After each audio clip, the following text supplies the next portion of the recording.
Boa noite, pessoal. Sejam bem-vindos a mais um Diálogos UnaReg. Hoje vamos tratar de um assunto muito importante, que é a política de transporte rodoviário no país. Estamos aqui mais uma vez o nosso vice-presidente Tiago e com dois convidados especiais, que são especialistas em regulação da NTT, a Silvia e o Sérgio. Tiago, quer dar boa noite, pessoal, aí vocês te enxergarem aí. Boa noite, pessoal. Hoje eu tive um pequeno problema, um contratempo, tive que sair, mas já estou chegando aí. É um prazer receber vocês aí, Silvia e Sérgio. Muito obrigado. A gente cada vez se esforça para trazer debates, né, mais técnicos e, enfim, com temas realmente motivadores, desafiadores. E essa questão, né, depois, né, semana passada a gente teve um tema um tanto quanto mais político, agora a gente volta para um tema extremamente técnico, que é mais a nossa cara. Então, discutir, né, não só a regulação, mas competição, né, de como que a gente introduz competição. Eu, por formação de economistas, acredito que o melhor caminho, né, é uma regulação que incentive a competição, porque a competição, né, traz melhor qualidade e menores preços, né? Então, assim que a gente consegue avançar. Tá? Então, quero deixar aqui meu boa noite.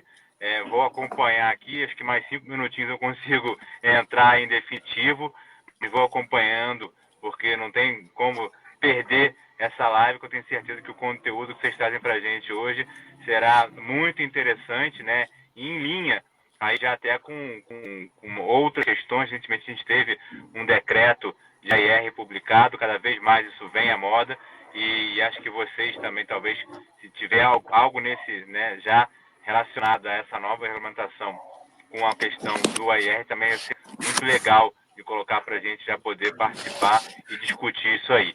Muito obrigado, pessoal. Aproveitem a live aí, que hoje vai ser show de bola. Obrigado.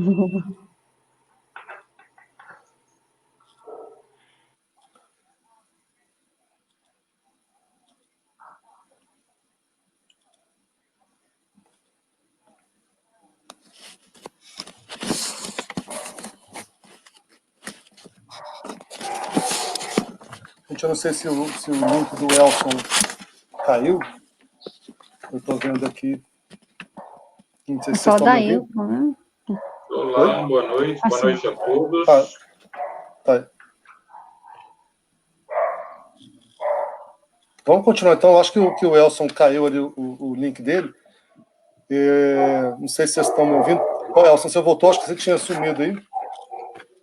Não, só subiu a imagem, eu estou aqui. Então tá. Então, assim, para começar, então, já vamos pensei aqui contextualizar como que esse setor evoluiu, como que a gente chegou até hoje, e a partir daqui a gente segue na discussão para falar sobre concorrência, sobre abertura de mercado. Então, voltar um pouco para falar como que esse mercado foi criado, né? Eu não vou voltar lá em 1928, quando teve a primeira concessão, que foi na Catarinense. Vamos começar ali em 1988, fiz um resuminho aqui para não me perder, que com a Constituição estabeleceu aí que estabeleceu de 88, estabeleceu que compete à União explorar diretamente, né, ou mediante autorização, permissão ou concessão, o serviço de transporte interestadual de passageiros. O primeiro marco.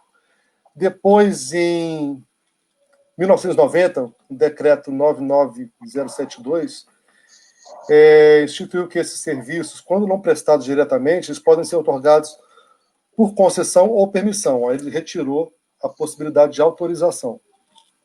Passaram-se 3 anos e não houve licitação para o mercado de trip. Lá tinha especificado que deveria ser licitado. Tirou a autorização. Então, aquele decreto foi revogado por outro decreto, afastou a modalidade de concessão e manteve a única possibilidade, que foi a permissão. Essa permissão tinha que ser precedida de licitação e teria um prazo de 15 anos, prorrogável por mais 15 anos, nesse modelo. E nas disposições finais já começou a se estabelecer ali algumas regras novas, né? Ficaram mantidas as permissões existentes nesse prazo de 15 anos. Depois veio o decreto 2521, em março de 98. Ele manteve a permissão, mas abriu a possibilidade de utilizar o regime de autorização para os serviços em caráter emergencial. Manteve o prazo de 15 anos das outorgas, mas ele vetou aí a prorrogação. E em 2001 veio a Lei 10.233, que criou a NTT junto com a ANTAC. Passou aí para a NTT, então, essa incumbência de celebrar os contratos de permissão. E o que a gente viu até agora, por enquanto, é que teve algumas leis mudando no setor, mas as empresas que atuavam ali permaneciam as mesmas. Iam passando aí os normativos, mas as empresas continuavam a mesma operando naqueles mercados, né? Passaram aqueles 15 anos que estavam estabelecidos lá no decreto de 93, não foram feitas as licitações para selecionar as empresas do setor, né? Então, a NTT editou uma resolução, que foi a 2868, que autorizou a continuação das operações das empresas que já estavam operando, agora no regime de autorização especial. A NTT tinha essa faculdade de autorizar a prestação de serviços em outras formas de outorga, então foi criada a autorização especial em 98. Depois esse serviço foi prorrogado até 2011, depois mais uma vez até 2012, mais uma vez até 2014, como autorização especial. Nesse período a NTT trabalhou na elaboração de um plano de outorgas. Esse plano foi muito questionado pelas empresas do mercado, e acabou que teve muita judicialização. E acabou que, então, esse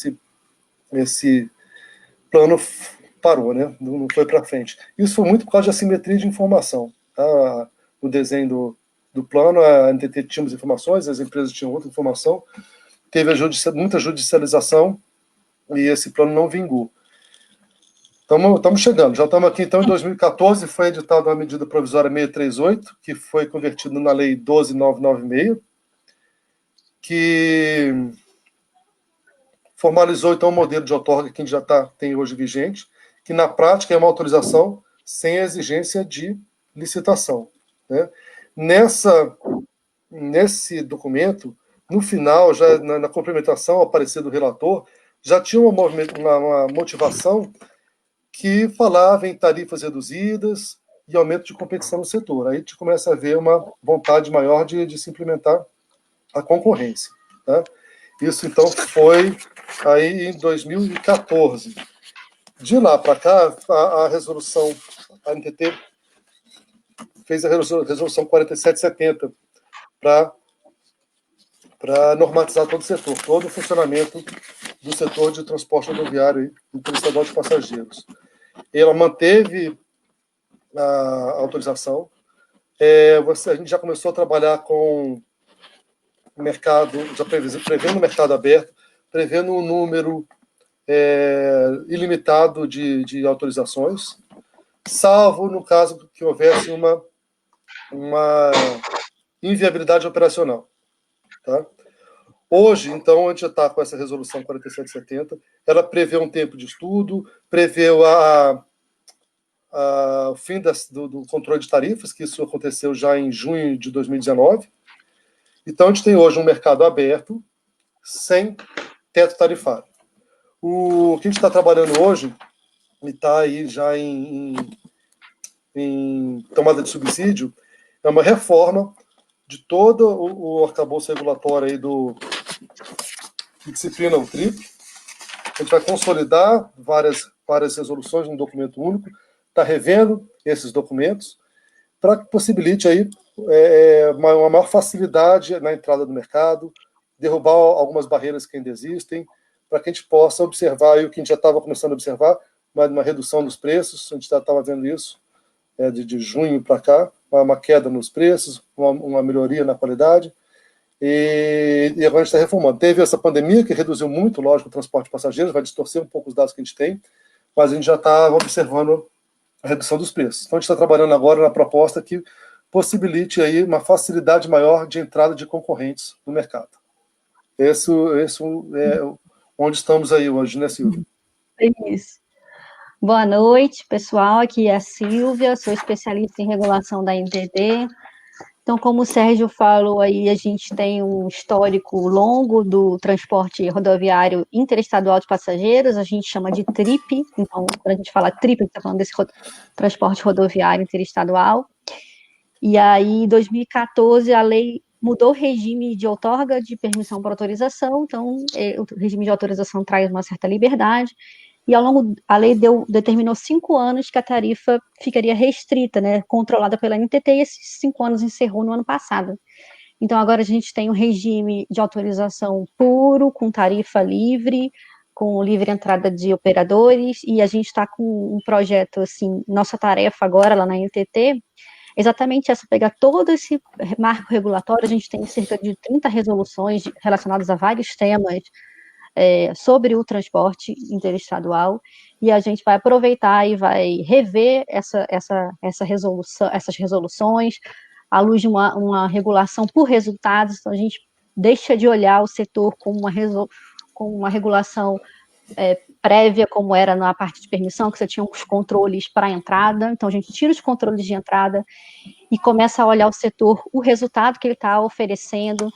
Então, a gente começa a ver, colocar mais responsividade nas nossas normas, observar indicadores de desempenho. Então, a gente está aproveitando toda essa parte, também o decreto de consolidação normativa também veio aderente a esse projeto. Então, a gente aproveita e consolida todas as nossas resoluções, rever todo o marco regulatório, reduz as barreiras de entrada. Então, a gente tem todo um trabalho aí pela frente.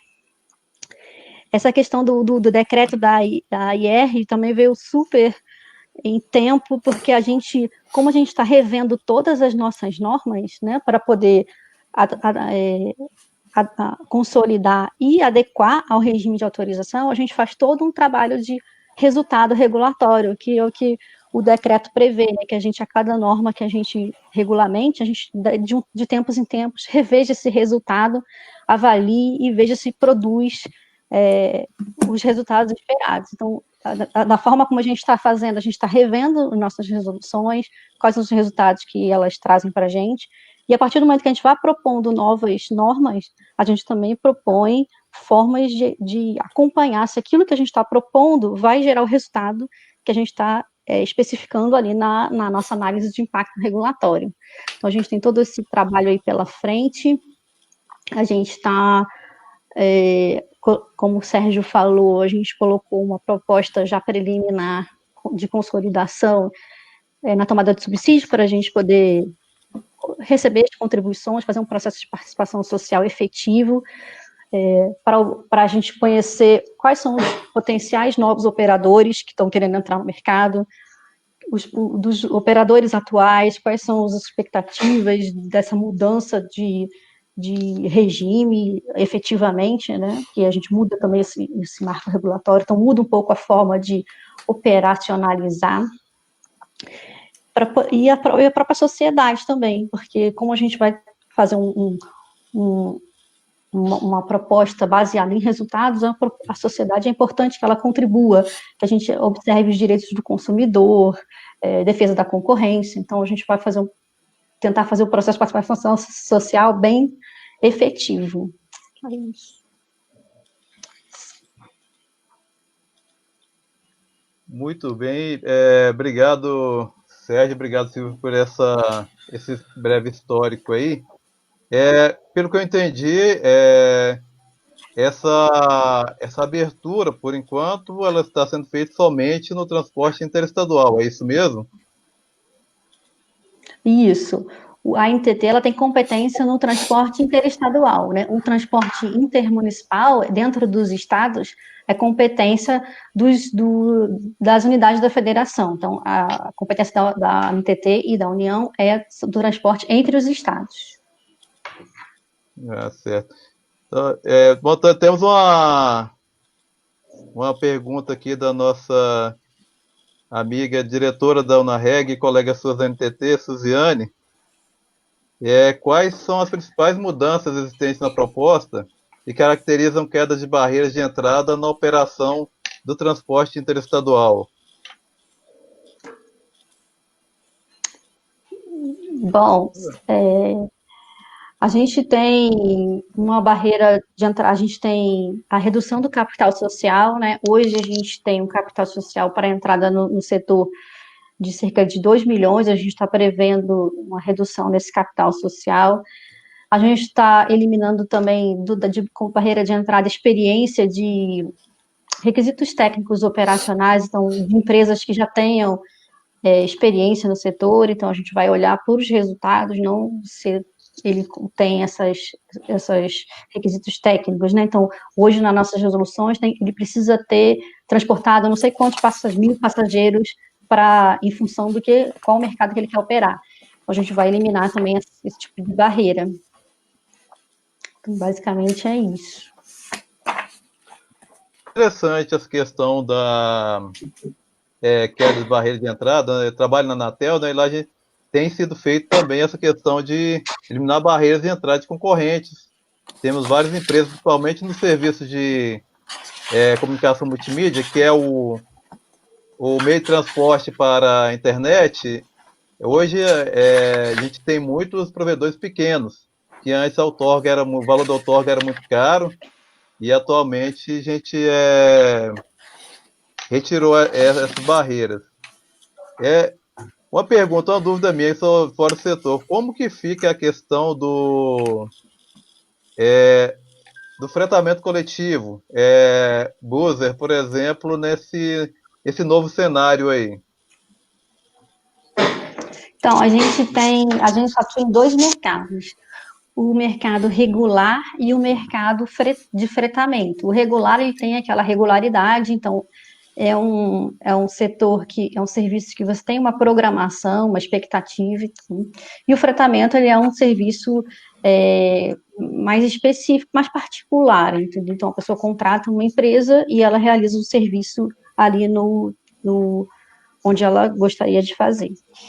E a gente percebe que essas ferramentas colaborativas, elas não conseguem entrar no serviço regular, não somente pelas barreiras que são altas, mas assim, até então, o mercado ele sempre foi, ele era meio fechado mesmo, então assim, até o ano passado, a gente tinha essa revisão tarifária, então ainda tinha uma disposição transitória na nossa resolução que impedia a entrada de novos operadores, né? Então, assim, tinha que manter as vagas que tinham antes do regime de autorização, e aí só podia entrar se saísse outro, ainda tinha uma série de regras que a partir do final da tarifa, com a liberdade tarifária, essa parte da resolução transitória ela foi revogada, e agora começa a realmente entrar novos operadores, né? Ainda muitos pedidos ainda em processamento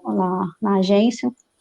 Então, a gente espera que com essa facilidade de entrada, essas ferramentas, elas migrem também, não atendam somente o transporte de fretamento, né, particular, mas também eles atuem no serviço regular. Deixa eu só complementar aqui, Elson, é o seguinte, a Buser já está fazendo algumas operações ali, né? Quando a gente está querendo implementar a concorrência, o importante é que todos tenham a mesma regra, todos operem dentro da mesma regra. Então a Buser tem algumas vantagens sobre as empresas, algumas desvantagens em relação às empresas que estão operando no mercado regular. O que a gente vai tentar fazer é criar regras que talvez a Buser, outras empresas que atuam dessa forma, possam se adequar e possam prestar o serviço ali. Mas o importante é que todos tenham a mesma regra, para que elas não operem de forma desigual, né? Não posso ter vantagem para uma e desvantagem para outra, criando regras diferentes ali. Então, se a Buser for entrar no serviço regular, ela vai ter que prestar o serviço regular com as mesmas obrigações que as empresas que estão ali detêm, né? E ela não pode ter vantagens que as outras também não tenham. Então você tem que trazer todo mundo para o mesmo jogo com a mesma regra, para que possa concorrer de forma adequada. Senão você cria uma concorrência ali que pode ser inadequada, né? Isso tudo está sendo discutido aí, desculpa, está sendo discutido, mas a gente ainda está na tomada, tá? Tomada de subsídio. Então, a gente vai ter tomada, a gente botou na tomada já um documento já em formato, mais ou menos num formato de resolução para facilitar ali o entendimento, mas a gente tem a tomada, vai receber as contribuições, vai trabalhar nisso para depois fazer uma audiência pública ainda. Mas a intenção é uma regra que todos possam se adequar. Só para deixar claro aqui a diferença, as principais diferenças do serviço de fretamento para o serviço regular. No serviço regular, a gente tem a emissão de bilhete individual, então cada passageiro ele tem o seu bilhete de passagem. No fretamento, não, é uma contratação coletiva, né? No regular, a gente tem um circuito aberto, então você pode só ir e voltar com outra empresa. No fretamento, o circuito é fechado, então ele é focado no turismo, então você vai e volta com o mesmo grupo, então seu origem e destino tem que ser um circuito fechado. E a terceira diferença é que no serviço regular, a gente tem algumas gratuidades que a gente tem que oferecer por alguns beneficiários. Então, a gente tem vagas gratuitas para idosos, para usuários do passe livre e do identidade jovens de baixa renda. Então, essas são as três principais diferenças entre o serviço regular, tem a regularidade, e o serviço fretado, que é um serviço mais privado.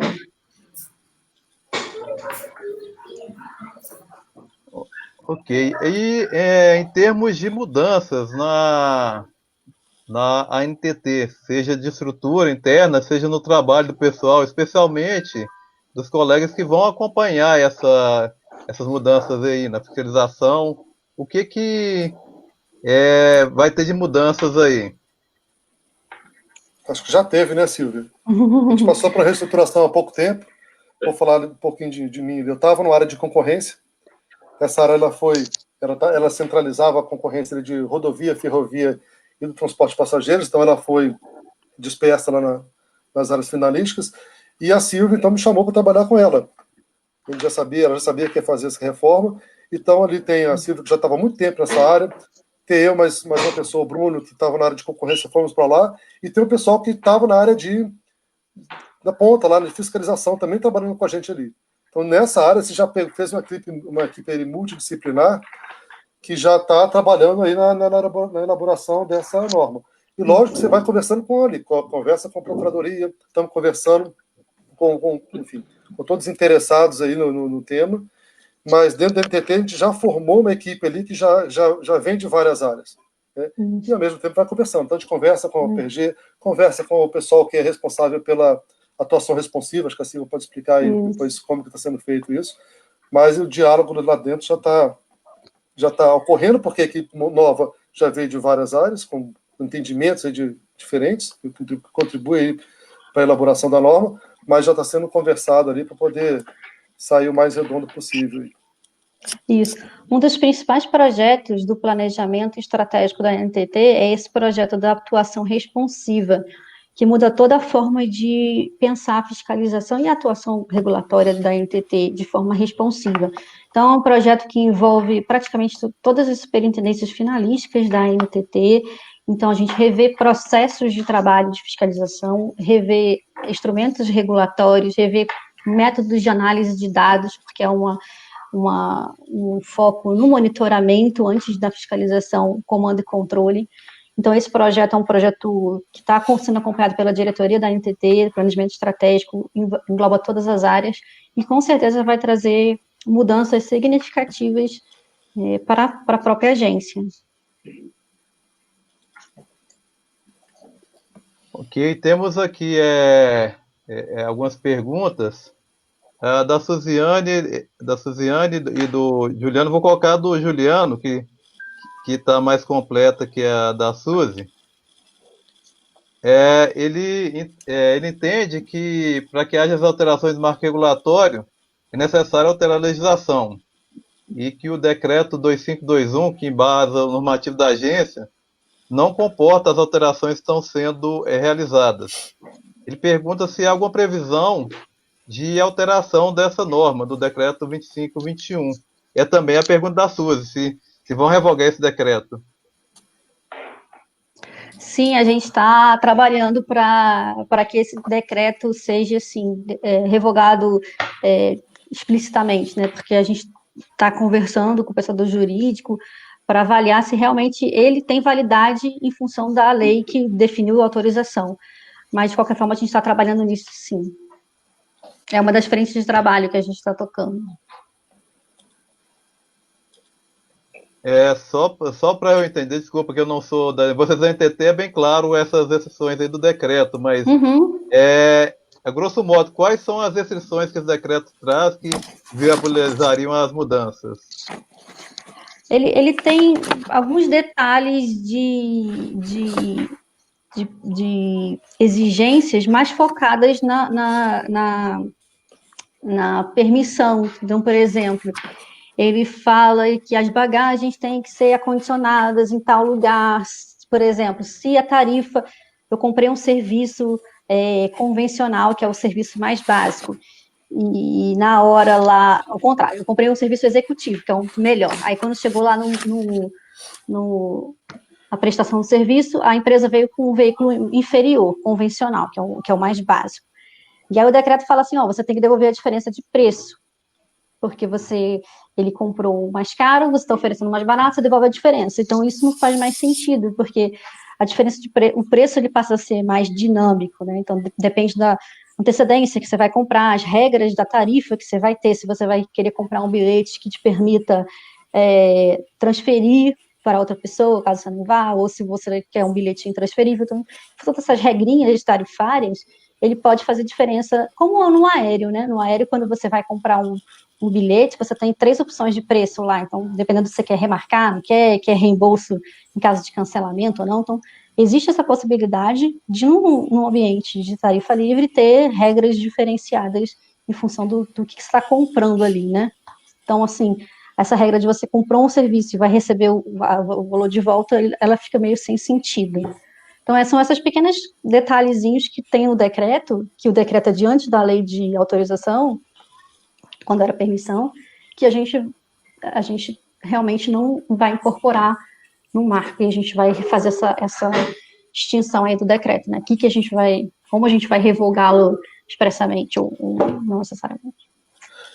Na norma que a gente está fazendo, assim, ainda tem, assim, se o usuário comprou um serviço e na hora o serviço é inferior, ele vai ter seus direitos garantidos ali, ainda vai ter um reembolso. Mas a gente está trabalhando agora num regime de liberdade tarifária, a gente não tem mais tarifas estabelecidas, que era mais fácil você fazer isso. Então tem algumas regras ali que não se aplicam no regime de mais liberdade, né, no regime de autorização com liberdade tarifária e concorrência. Então por isso que precisa trabalhar na revogação desse decreto. Mas os direitos aí dos usuários ainda vão estar garantidos, né? Se você comprou um serviço e viajou no inferior, vai ter uma regra compensatória, né? A gente está trabalhando nisso sim. Mas que fique coerente com 25 e 21, né, Silvio? Então tem as coisinhas ali que na hora que você vai olhando, não funciona mesmo. E aí, pessoal, cheguei aqui, tomei um rápido banho de álcool gel e estou aqui na portinha para acompanhar vocês. Eu queria voltar um pouquinho nesse assunto que a Silvia colocou aí de regulação responsiva, porque eu acredito que esse é o nosso futuro em termos de regulação. Talvez em algumas áreas mais rápidos e outras, né, não tão rápido assim, de acordo com o próprio serviço prestado, né? Mas essa migração de comando e controle para a regulação responsiva, eu acho que é fundamental. Isso no nosso campo, né, de telecomunicações, da Anatel, eu vejo muito, muito ligado com uma desregulamentação, né, até para que o servidor tenha condição de trabalhar, não só o servidor, mas a própria agência tenha condições de trabalhar, porque dentro daquilo que está estritamente, vamos colocar assim, regulamentado, né, a gente tem muito, muito pouco espaço para fazer esse, né, um diálogo, uma regulação responsiva, pelo menos da forma que eu entendo, né? Então, eu queria que se a Silvia pudesse falar um pouco, Sérgio, sobre como é que está essa questão da regulação responsiva, como vocês estão pensando essa parte, ou se tem a ver ou não, né? Se faz sentido essa questão de uma eventual desregulamentação, e como que vocês estão pensando em atuar, né, para que essa desregulamentação, se for o caso, não implique, né, em perdas, né, de direitos, ou se vamos colocar hipoteticamente, isso seria compensado por um aumento de competição, né? E essa parte, né, eventual acompanhamento da pirâmide, né, de sanções aí do modelo. Então, a gente vai trabalhar, não é questão, não é nem de desregulamentação, mas a gente vai ter uma regulamentação, obviamente, assim, contorno do serviço, mas a gente, como vai trabalhar com resultados, então vai ter resultados muito bons, médios, mais ou menos, então é nessa questão dos resultados que entra a responsividade. Então, quando você tem um serviço adequado, tem um serviço melhor do que um outro que é intermediário, que é um que a gente vai querer elevar, né, níveis mais baixos, níveis aceitáveis, então a gente vai tentar fazer alguma coisa em relação a níveis de serviço adequado, e aí a responsividade, ela entra nisso. Para cada nível, a gente vai ter ações diferenciadas, né, para poder melhorar e garantir a continuidade de um serviço adequado, a melhoria contínua do serviço. Mais ou menos nesse sentido. É diferente do que vocês estão fazendo lá na TEL? Lá é mais... Assim, na verdade, até hoje, os pilotos que tiveram na Anatel foi relativo a exatamente nem serviço, né? Por exemplo, são serviços de valor adicionado que não são telecom, provavelmente dito, e por não estarem exatamente, né, estritamente regulado, você teve um espaço de diálogo, né, para conseguir conversar com as prestadoras, falar assim, ó, você vai nessa direção, então eu vou entrar e vou fazer, né? A gente teve uma questão de call center, depois teve uma questão que aí está até do Não Me Perturbe, né? Como uma série de demandas em cima disso.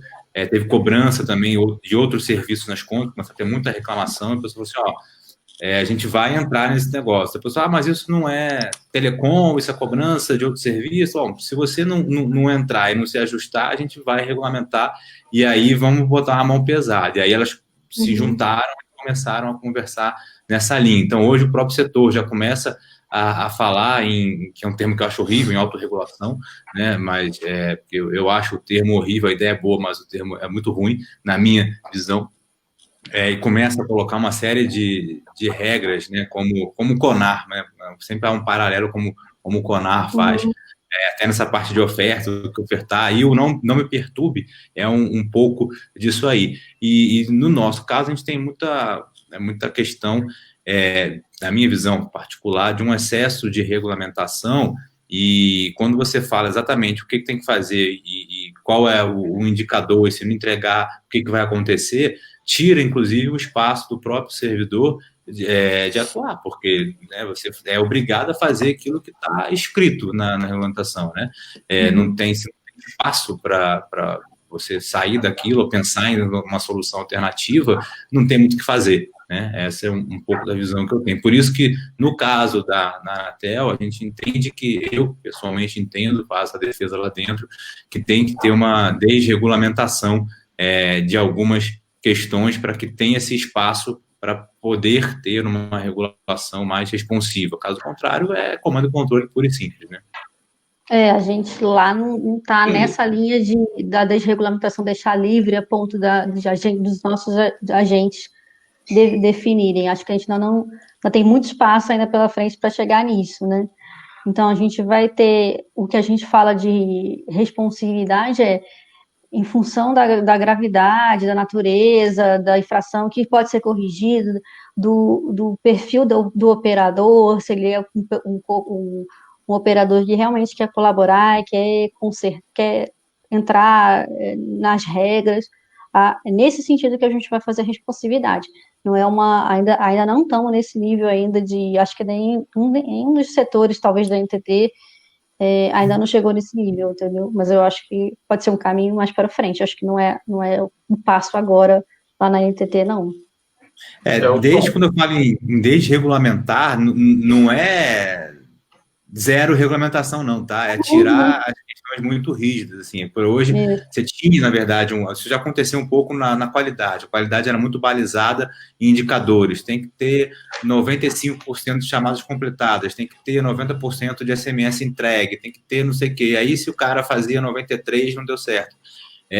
O que eu acho inadequado por 2 pontos, né? Um é essa rigidez, o segundo é, talvez ele entregando 95 ainda não esteja o ideal porque tem 5% que não foi entregue, né? Enfim, então tem várias questões aí a serem discutidas. Então, hoje se passa mais nessa questão, pelo que eu entendi você falar, que é qualidade boa ou ruim e sendo avaliado pelo próprio usuário, e a própria agência tendo espaço para caracterizar ou estimular ou refutar determinadas condutas, né? Porque hoje também tem um problema das próprias prestadoras, que se elas falam assim, essa conduta que você está fazendo aí, a agência entende que não é adequada, ela fala, mas isso não está tipificado, então eu vou fazer, porque isso não é contra, tal. A liberdade é a regra e tal. E aí você ia lá, né, nos nossos 21 anos de comando e controle, então tá bom, então eu tipifico e tomo aqui uma multa e paro de fazer. Né? Então, acho que é esse o comportamento que a gente precisa, em termos macro, tentar evitar. É claro que isso precisa de uma mudança de um pouco de modelo mental da agência e também muito do próprio ente regulado, né? Isso é um desafio mesmo e acontece muito lá também, né? Então, assim, não tem nada tipificado que a gente faz, vai lá e coloca. Na verdade, a gente vai tentar fazer um caminho transitório para isso, mas eu acho que a gente ainda vai ter passos ainda para caminhar. E eu acho que é uma oportunidade bem legal que a gente está tendo aqui de ver quais são as experiências das agências em relação a isso, como é que foi, como é que não foi, e essa troca que a UNAREG está propiciando aqui para a gente. Então, é muito bom. O som. Tem até uma sugestão que chegou pelo WhatsApp aqui do nosso colega Felipe Freire. É uma analogia com o setor de telecom, é a gente comparar que a gente tem o serviço telefônico fixo, comutado, que é um serviço prestado sob regime de concessão, cheio de regras, e que no início atendeu o objetivo de começar a universalizar os serviços no Brasil. Mas aí veio o serviço móvel pessoal, no regime de autorização, com menos regras, menos restrições, e que hoje, pelos últimos anos, deve estar o quê, Thiago? 6 vezes mais do que o STFC de usuários no Brasil, o SMP? Tá, cara, o último número, acho que era mais ou menos 30 milhões fixo para 200 milhões móvel, né? Então, 3 vezes, né? 7 vezes mais, né? É isso? 3 vezes 7, 21, 6 vezes mais, é por aí. Teria que procurar aqui os últimos dados. Mas acho que o Adailton está querendo falar, né? Ele caiu. Pô, só porque ele estava querendo falar. Bom, tem uma pergunta aqui do Leonardo Oliveira, nosso colega aí da NTT, diretor da UNAREG também. Uma vez que serão facilitadas as barreiras de entradas, de forma geral, quais serão as regras de permanência no setor para os novos entrantes? A gente está trabalhando nisso, né, Silvio? Mas os entrantes eles vão ter um prazo mínimo para operar, para não ser também aquela empresa oportunista que vai ficar ali operando, entra e opera no feriado e vai embora. Então vão ter algumas regrinhas. A gente não está tirando todas as barreiras, todas as exigências. Então ele vai ter que, para começar a operar, vai ter que ter o capital social mínimo, vai ter que cumprir as exigências lá de cadastro de motorista, de frota. Seguro, né? Seguro, né? Um período mínimo que a gente está propondo, acho que se não me engano são 3 meses. Então tem umas regras, né? O mercado, a gente está facilitando, a gente está tirando algumas regras, mas não existem regras. Eu queria só falar assim, que se a gente comparar com a Anatel, no serviço que vocês estão, que o Thiago falou, que você está viabilizando algumas regras ali, algumas pessoas podem ficar satisfeitas. No mercado de transporte passageiro, a gente tem que ter um cuidado extra aí, porque é um transporte de pessoas, né? Se você deixar de qualquer jeito e depois tiver um acidente, vão falar, pô, e a NTT não fez nada com relação a isso, deixou dessa forma. Então a gente tem que fazer essa abertura com toda a cautela aí que precisa ser observada.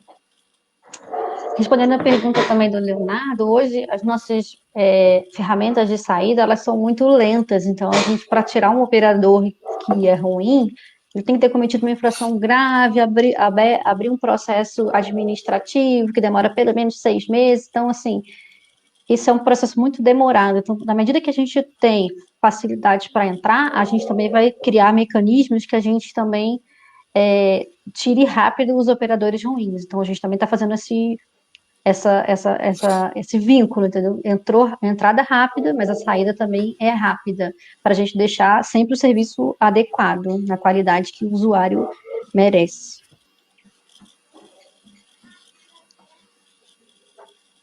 Adailton, tu quer falar, meu amigo? Já voltou aí. Adailton, tá com a palavra. Aqui. Tá Agora escutando? sim. Ok. Boa noite. Boa noite novamente a todos. Eu não sei se estavam me escutando, então por isso que eu saí e entrei novamente. Eu peço desculpas a vocês. Mas assim, eu não queria perder a oportunidade, primeiro porque eu já conheço a Silvia lá de Brasília, né? O Sérgio, eu peço perdão, não estou recordado realmente, né? Não me recordo, mas talvez a gente também tenha se visto alguma vez lá em Brasília, na parte da fiscalização, e sei da competência e da qualidade, tanto da Silvia quanto do pessoal que sempre esteve no entorno dela. Ela trabalhava lá na gerência de inteligência da fiscalização, se não me falha a memória. Hoje eu também não estou mais na fiscalização, mas a gente traz alguns traquejos dessa época da fiscalização do transporte interestadual de passageiros, né? Acabam surgindo muitas dúvidas por conta disso, é natural. Mas vocês estão sanando, de uma forma geral, muitas dúvidas, e isso é bom. E demonstra bem esse momento de mudança pelo qual nós estamos passando, inclusive dentro da própria agência, institucionalmente, né? Que vem a calhar com um momento de mudança de instrumentos também, como o AIR, tá? O AIR e a regulação responsiva, eles vêm se fechando em torno de um novo momento regulatório, isso é fato, né?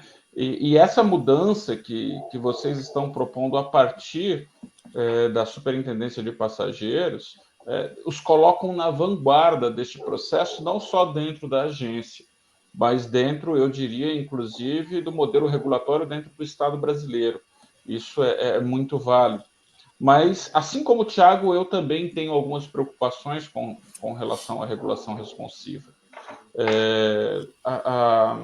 Tem uma procuradora do Rio de Janeiro que escreveu um excelente livro chamado Direito Administrativo Sancionador. O nome dela é Alice Voronoff. Ela fala muito bem, eu li alguma coisa sobre a regulação responsiva da parte dela, e ela fala, inclusive, da adoção da estratégia Tit for Tat, né, que a regulação responsiva, ela utiliza como modelo básico inglês e norte-americano. Aqui no Brasil, nós não temos muitas referências sobre isso. Inclusive, a própria procuradora, ela está à frente de muitos nesses estudos. Só que essa estratégia, ela coloca ali dois pesos diferentes, não, ela tenta equilibrar mais a questão da persuasão, persuadir aquele ente regulado a se adequar, do que necessariamente punir. Né? Isso, como nós não temos nenhuma experiência dentro do Estado brasileiro, já traz uma preocupação, porque tem a questão cultural. Sobretudo, nós sabemos da nossa experiência na fiscalização, a questão cultural dentro do transporte de passageiros, talvez até mais dentro da área do transporte não autorizado do que do transporte autorizado, mas é uma realidade, a cultura de não se engajar em uma responsividade, porque quando nós falamos em responsividade, não é só a questão de você dar mais oportunidades para a adequação do ente regulado, é o ente regulado também, igualmente, se comprometer de forma maior. É aquela velha máxima que a gente sempre procura brincar com os filhos, né? Que com grandes poderes também vem grandes responsabilidades. A regulação responsiva é mais ou menos isso. E eu gostaria de saber, nesse sentido, do Sérgio, da Silvia, se há também essa previsão de punições mais severas. É para se evitar a punição, é para se evitar, mas para quando ela ocorrer de forma, dentro da estratégia Tit for Tat, que é citada por Alice Voronoff, que ela ocorra de forma exemplar. Há essa preocupação hoje dentro da agência? Sim, sim, a gente pensa em várias ações, tanto as ações preventivas como as ações mais efetivas, assim, ó, tem condições e tem requisitos que a gente não abre mão, então, assim, e aí, se você não tem essas condições, você não consegue cumprir essas condições, então, se você não tem veículo que tem o seguro, que não faz as suas manutenções, e ter seus indicadores estão lá embaixo, realmente a gente vai retirar a outorga, né? A gente vai caçar a outorga do regulado. Então, a gente tem uma graduação, várias etapas, assim, para poder fazer com que a pessoa entre tenha essa responsabilidade de querer fazer o certo, né? Atender a sociedade. A gente está aqui para atender a sociedade, o transporte das pessoas. Acho que a gente está construindo nessa linha mesmo. Assim, a responsabilidade não quer dizer não punir ou só conversar. Mas a gente vai construir, utilizando os indicadores para nos auxiliar, é isso. Mas aquela empresa que tem um indicador muito bom, que sempre presta serviço da forma adequada, sempre está no horário correto, sempre respeita os direitos dos usuários, então ela deve ter um indicador muito bom. Não quer dizer que na primeira deslize dela já precisa ser punida com uma mão forte. Né? Vamos ver o que aconteceu. Mas, da mesma forma, esses indicadores eles vão nos orientando quanto a isso. Olha, essa empresa nunca teve um problema. Né? Essa empresa já tem um pouco mais, começa a olhar e começa a atuar de forma mais, né, ao lado dela. Aquela já está tendo problema o tempo inteiro, então você já vai ter realmente que multar. Até o ponto que aquela que está sempre com problema, a própria responsabilidade já está fazendo com que a gente crie um indicador que retire ela do mercado de forma mais rápida do que acontecia antes. Então ela vai dosar aí onde que a gente deve atuar para direcionar de forma mais adequada os esforços. E possibilitando, inclusive, a retirada das empresas de forma mais rápida do que acontece hoje. Então ela facilita a nossa atuação, direcionando para aquelas que tem um olhar mais cuidadoso. Aquelas que estão prestando serviço muito bem, de forma mais adequada, não precisam ficar atuando em cima dela da mesma forma que atua em cima da outra. Né? Mas a responsabilidade vai proporcionar, inclusive, a retirada de forma mais imediata daquelas que não estão prestando serviço da forma adequada para os usuários. Né? Seja em requisitos aí de atraso, ou até requisitos de segurança, que são os mais importantes aí para a gente, que podem resultar em perda de vida, né? Tem uma pergunta da Suziane aqui, que é mais ou menos na mesma linha a da Hilton, só que ela está focando na questão da clandestinidade. Ela quer saber se, em relação aos clandestinos, também as punições serão mais severas? Sim, sim. A ideia é que, assim, e a gente flexibilizando a entrada, que os operadores clandestinos, assim, não autorizados, eles tentem, a gente consiga migrar e consiga fazer com que todos andem em igualdade de condições, é igual para todo mundo. Mas na medida que realmente existe um clandestino que não se enquadre, ele vai ser atuado de forma diferente. Então, a gente tem penalidades mais gravosas para o caso de clandestino, como o próprio caso do perdimento do veículo, né? Então, a gente está prevendo isso aí, sim, vai prever. E, paralelo a isso, que o Theo Adailton falou também, essa questão de responsabilidade também muda um pouco a forma de trabalho da equipe de fiscalização, né? Então, a gente vai ter fiscais mais focados em monitoramento, a gente vai ter perfis diferentes de agentes nesse sentido. Então, vai ter agentes mais focados em comando e controle, que vão focar nessa parte dos clandestinos, que é a pergunta que a Suzy falou, mas a gente vai ter fiscais mais focados na parte de monitoramento, então a gente vai ampliar um pouco o nosso conhecimento, a nossa forma de agir e diversificar. Hoje a gente faz basicamente pouca coisa de auditoria, mas mais comando e controle, a gente vai tentar migrar, dividir um pouco essa questão do perfil do trabalho dos agentes de fiscalização da agência, né? Até nesse sentido, chegou aqui no WhatsApp uma pergunta do colega Sandro, da NTT, lá no Mato Grosso. Considerando a abertura do mercado de transporte rodoviário de passageiros e a liberdade tarifária, que impacta diretamente a atividade de trabalho das equipes de fiscalização da NTT, que estão nos terminais rodoviários do Brasil, sendo a linha de frente da agência com contato direto com usuários do serviço de transporte. Como estão as tratativas entre a regulação e a fiscalização da NTT, de forma a integrar ações entre as duas áreas, que historicamente sempre sofreu com ruídos de comunicação? Isso. A intenção é, a partir do momento que a gente vai propondo a norma, a gente já faça essa integração com a equipe de fiscalização.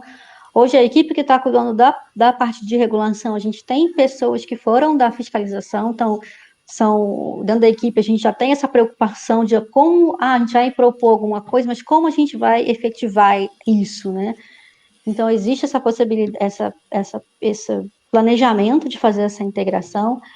Tem também o projeto de natação responsiva, que ele é um projeto transversal, que ele costura um pouco essa ligação entre a área regulatória e a área de fiscalização, e elas vão acabar sendo meio que misturadas, para ter a parte de regulação, o monitoramento e a fiscalização, elas vão estar mais ligadas mesmo, hoje elas são mais separadas, então a intenção é que essas áreas trabalhem mais em conjunto, como deve ser. Então, a gente tem um trabalho aí pela frente, não só de colocar a norma, mas propor os processos de trabalho, dentro da área regulatória também vão mudar. Então, novos processos de trabalho, novas ferramentas. Então, assim, uma das primeiras perguntas que vocês fizeram aqui, então, vai vir mudanças mesmo pela frente, assim, para a gente poder dar efetividade no projeto. Essa questão da comunicação que o Sandro citou aí, realmente ela é importante. Na Anatel também, de vez em quando, a gente tem algum problema de comunicação entre as áreas. E é uma coisa que me preocupa ainda mais, que é um problema na Anatel, é a comunicação com a sociedade. Os usuários do serviço de transporte, como eles serão orientados, informados sobre essas mudanças, para eles conhecerem o direito. Porque eu acredito que a melhor forma de o melhor fiscal que vocês têm para isso aí, porque por mais agente de fiscalização que a NTT tenha, ela não tem capilaridade para estar em todos os lugares. Então, o melhor fiscal que vocês têm é o usuário. Existe alguma ideia de fazer uma campanha de conscientização dos usuários? Sim, a gente vai programar também essa questão de comunicar ao usuário. Na verdade, toda a nossa norma ela é baseada em tripé, né? Então, a gente quer fomentar, para chegar ao serviço adequado, fomentar a concorrência, garantir a segurança e garantir a informação para o usuário ser informado do que está acontecendo. Então, a tarifa está livre, mas assim, ele tem que saber quanto ele vai pagar, né? Ele tem que saber que horas que ele vai chegar, se ele vai ter um ônibus para voltar quando ele for. Então, essa questão de ter garantida a informação para o usuário, os direitos dele, isso é muito importante para a gente. Então, é possível, é aprovável e é importante a gente fazer esse plano de comunicação dessa transição.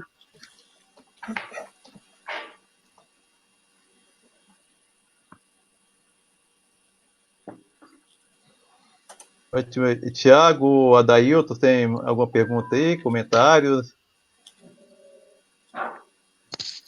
Vamos comentar só essa questão que eles já abordaram de forma muito bem, muito didática, sobre a regulação responsiva, é exatamente isso, né?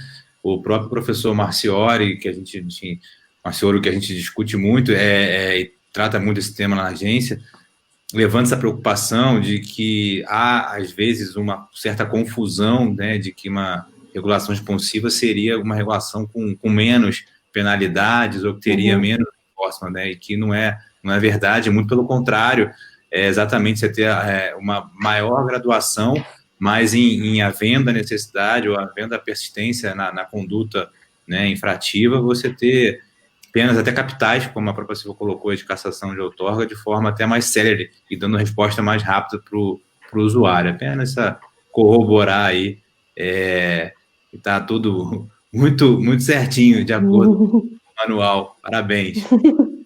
Tá joia.